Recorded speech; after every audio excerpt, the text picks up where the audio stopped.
We may not be alone in the universe. What do you guys think? Actually, I already knew that we wasn't alone, or that's what I believe in. I mean, I've got to be fair.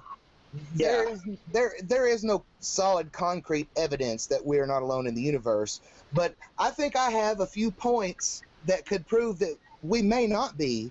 There was proof that there was life on Mars, because there's been something called Morse code that has been found recently. I am pretty caught up on the news, but I haven't read that. I haven't seen that yet, but I do find that interesting. Have they proved that it's more than a coincidence? They proved that it is not just a picture that was made from erosion. It is proved that it has been drawn out and everything. Well, here's my question.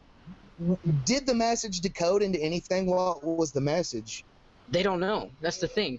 Because you gotta think, it's probably not nothing we know. Because if there was life on Mars, it most likely didn't speak what we speak. You make a good point. That's why they're trying to figure out if it was a language. What they're doing is, when they colonize on Mars, they're going to send the astronauts to see if it's okay to live on, with water packets and everything. And then they're going to send scientists to look around, see if they can find any clues. And if they do find clues, before they let people go, they're going to look everywhere they can, just in case. While we're on the subject of codes, because this is the first in my series of points, that we may not be alone in the universe. Have you guys ever heard of the WOW signal? Yeah.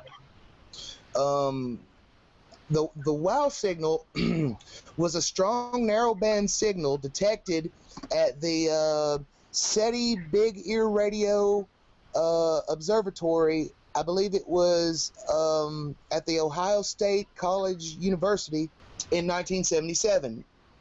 It bore all the hallmarks that the information contained within the sound was emitted by an intelligent life. It came from the Sagittarius constellation, and I believe I have an audio sample of the WOW signal, and I would like for you guys to listen to it. Now, it's abhorrently painful. I'm only going to play it for a few seconds, but just so you guys can hear this, okay? All right.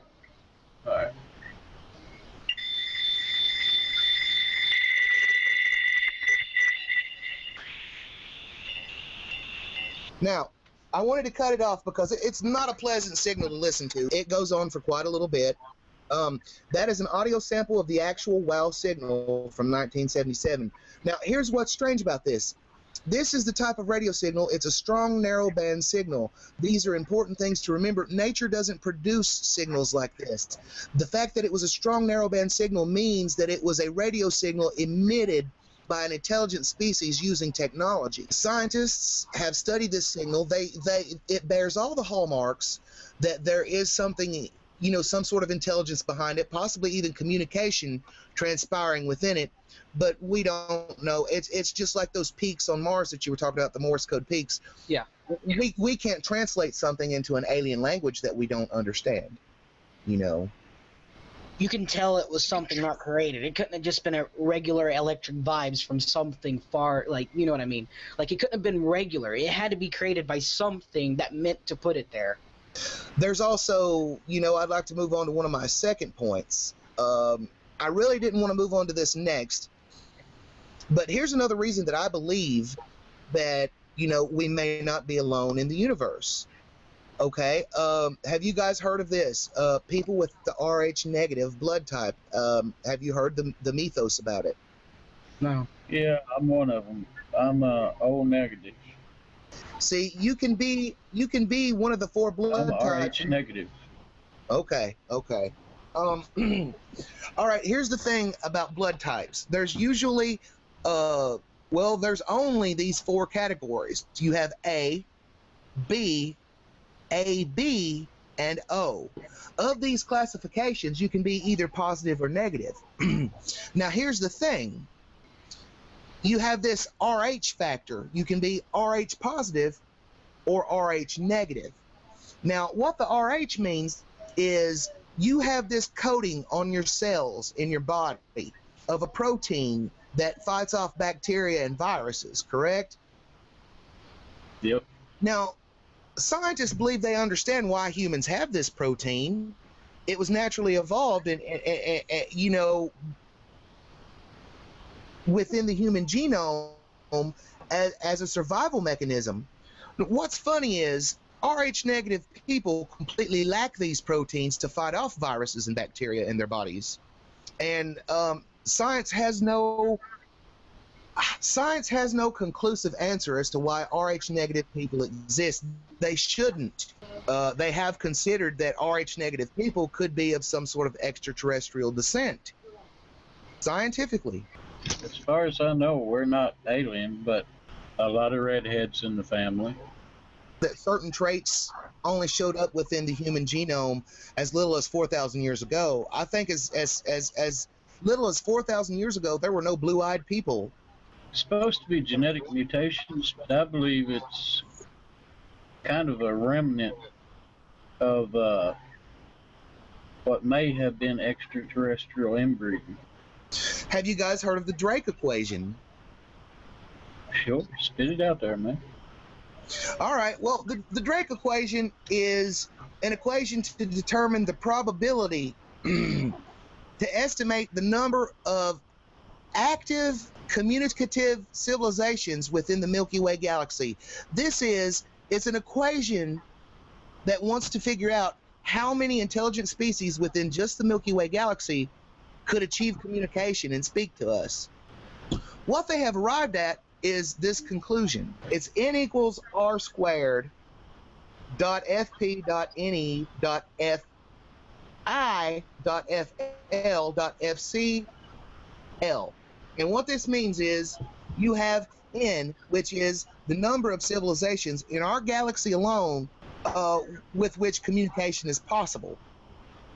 You have r, which is your average rate of star formation within the Milky Way galaxy. You have FP, which is basically the fractions of those stars with planets. And then you have NE, which is the average number of those planets that may develop an ecosystem. Then you have FL, which is the fraction of those planets that succeed in developing life.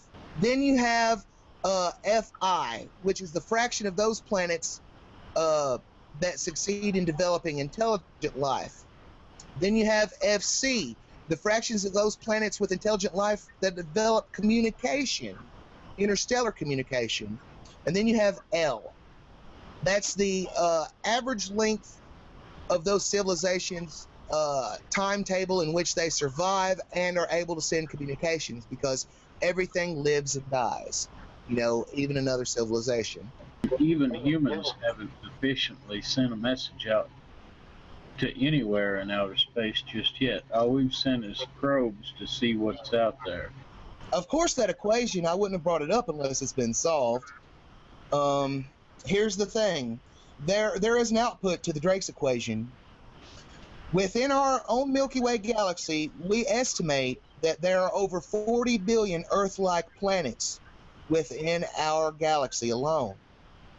You know, based on the number of star formation and planet formation, we estimate that 11 billion of those planets, those Earth-like planets, are orbiting stars. So we're breaking it down into fractals here. The Drake's equation gives you, of those 11 billion, you have to consider there's a Goldilocks zone. So you have to break the odds down even further. You know, a chance like a 400,000 Earth-like intelligent planets within our galaxy alone. 400,000. Because I don't know of any way we have of actually sending a proper signal or any alien civilizations that would not understand our language. Here's the thing of what you have to understand that scientists have been working on. A truly intelligent civilization, whether they speak our language or not, you know, there are certain things that are universal, and the reason that they're universal is because they fall within the realm of logic to develop. Yeah. Basically, when we talk to another civilization, we're not going to be sending them a message in English. You know, we're going to be sending them something that makes logical sense. You know, basically, we're sending them a message that if they're intelligent and they receive it on the other end, they know, like, wow, this was made by some intelligence. Someone has sent this intelligently to us. And that may be all we'll be able to communicate, but they will understand that. And plus, intelligence is going to help us understand what they're talking about anyway. A species to survive has to be intelligent, so Yes, some way we will develop a way to talk, to make contact, yes. to speak.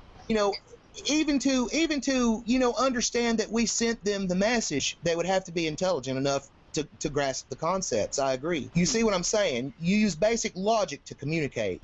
Parallel universe theory, which actually is different than multiverse theory, and a lot of people don't understand this. Here's what a parallel universe is. You guys have heard the myths. I know you are both up on your science a little bit.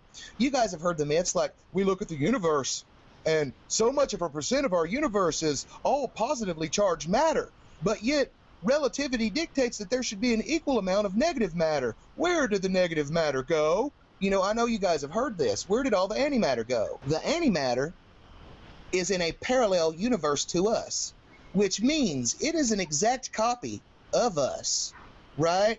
There's a you over there, there's a Jeffrey over there, there's a me, there's my dogs are over there, but it's the negative opposite of us, right? It's the antimatter version in the antimatter universe. That is the parallel. And the reason that it's a valid theory is because where you have a positive, you have a negative. And the fact that we have discovered antimatter proves that there is a negative to our positive. And parallel universe theory is based upon this. Our positively charged universe must have a negative counterpart. Even if parallel universe theory is true, that in itself, we're not alone in the universe. There's another universe. That's just another thought. Why I believe that we may not be alone in the universe, and I'd like to throw this into the realm of discussion. Science has considered, because of the way that of our complex cosmology, that here was human life, and human life developed, and human life had everything it needed to develop, but the complexity of what the things that human life needed, what are the odds that all of that would just happen at random? There is people out there who do not believe that artificial intelligence and extraterrestrial things don't exist. And I just want to say this real quick. Okay. There is between 10 to 100 to 200 billion galaxies that we know of in our universe, just ours. Now, what is the chances of all those galaxies in the universe would not have the same thing? I mean, just to be fair, to throw it in there, probability almost mandates that somewhere out there would have to be other life. I mean, that's where I fall on it. The more that science progresses, the more that it looks like we may not be alone in the universe after all.